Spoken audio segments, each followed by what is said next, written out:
Hi, welcome back to The Perspective on Budi Jasatu. We're discussing Masalah Bumbu with Senior Editor of the Jakarta Post, Endi Bayuni, and the Ambassador to Indonesia from India, Gurjit Singh. We started to move towards media between the two countries, so naturally, we'll start with you, Endi. Yeah. What are the similarities and differences today? I would say the similarities in the media is that we are both to blame. Both media are to blame for the ignorance among the Indians about Indonesia and among Indonesians about India. Of course, there's Bollywood, but Bollywood's not really a representation of India. I think the popular TV program Mahabharata, again, is an ancient India, but I think most Indonesians are not really aware about the modern India in the same way that most Indians are not aware about the modern Indonesia. I think the media should take part in the blame for that state of affairs, and also media can actually make it make amends. And I think this is happening because now there are growing awareness on both sides about the media to start reporting about what is happening in India and also about what is happening in Indonesia. I think one thing that unites the two media is that both are now free. India, the press in India has been free all the time, but Indonesia since 1998 we have press freedom. And democracy is very much part of the values that have evolved in Indonesia, and including and the media is also playing a role. But it hasn't been matched by a transfer of culture between the countries. Well, it's going to happen. It's going to happen. I think once the media start reporting on one another by ourselves, not depending on the Western mediation, I think there is going to be greater understanding and realization that we are actually much closer. It should be easy for us because the basics, the principles are already there. It's just we just need someone. I think the media, the leaders, to actually bring the awareness that we are close and that strategically we can be much closer.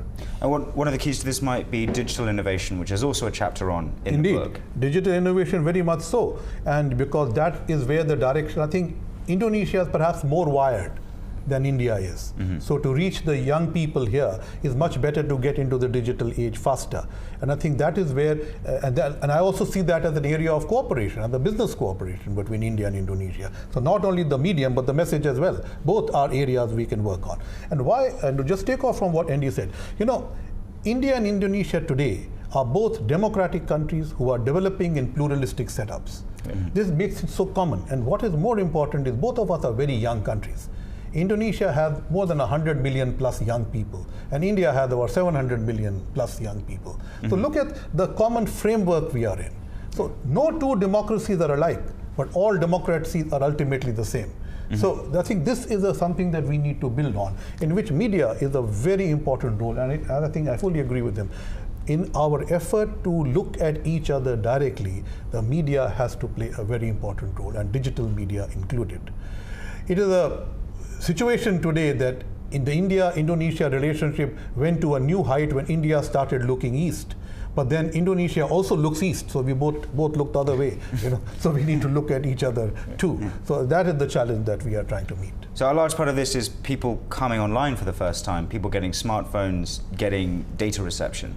Yes, people getting smartphones, hopefully smartphones made in India, and being brought here, which is essentially one of our important trade items from India. And I think that is the issue now, that how are we going to remain connected? And he has pointed out about the Mahabharata and other things. Everybody, anywhere I go in Indonesia, kuch kuch hota, everybody knows.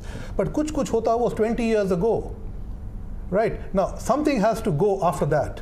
So how do we constantly reinvent? How do we remain engaged? And I think that is where media, people-to-people connection, tourism, culture, all play a very big role. That begins to touch on investment, which is obviously a big part of the story globally right now. But we'll move into that later. First, though, I want to talk about India and Indonesia both had elections at the same time. Similar sort of leaders came to power with a sort of phenomenon around them, popular belief. What were your observations from that, Endi? Well, there were comparisons made between Jokowi and Modi because they were elected around the same time, and they had similar characters. But I think now that they have been in power for more than 1 year, There comes the realization that many of the expectations that were placed on Jokowi, probably on Modi, were not met, maybe because the expectations were too high. But I think it still hasn't changed the fact that these are both democratically elected leaders. They're struggling. They're trying to lead. Two countries are very, very complex and huge and large. So you don't expect results overnight. But I think they are both good leaders, and I'm sure that they will, given a chance, they will deliver as much as they can, given the environment, political environment. Both are democracies, and democracies can be messy, but as long as they deliver, I think that will put faith in democracy and development at the same time. Yeah. Right. Yeah, I think he's right. I would just like to say that three things in common. One, I think the aspirational nature of the vote in both India and Indonesia, which led to the election of President Jokowi and Prime Minister Modi. I think this is very important. The huge aspirations of the middle classes and the youth are now governing how India and Indonesia will go forward. And that's what I said, democracy developing in a pluralistic format. The second one is the huge youth factor. I think the large number of voters in both countries do not have an experience of the anti-colonial struggle. So they are coming with a new set of thought which is coming in. And that is why youth is a very important area. And the third important factor is that in India, it takes almost 6 weeks to run the election, but 1 day to count it. In Indonesia, it takes 1 day to run the election and almost 6 weeks to count it. So there is some technical know-how of maybe electronic voting machines that could be brought in as one of the areas of how to pursue the democratic institution building in India and Indonesia. Okay, and on that note, we'll go to break. Stay tuned on Berita Satu.